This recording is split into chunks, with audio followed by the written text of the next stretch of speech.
In this video, I'll show you how to connect REPLIT to Supabase step by step. First, go to the Supabase website and log into your account. After logging in, click on the project you want to connect to REPLIT. With the project open, go to the left sidebar, click on Settings. Now click on API.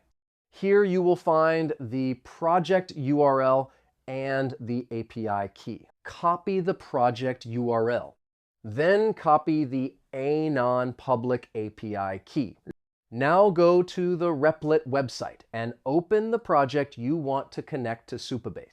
With the project open, find the file where you want to create the connection.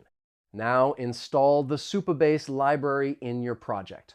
After that, add the connection code using the project URL and API key. Use the project URL and the anon key you copied earlier. After configuring, save the file. Now your REPLIT project is connected to Supabase. Done.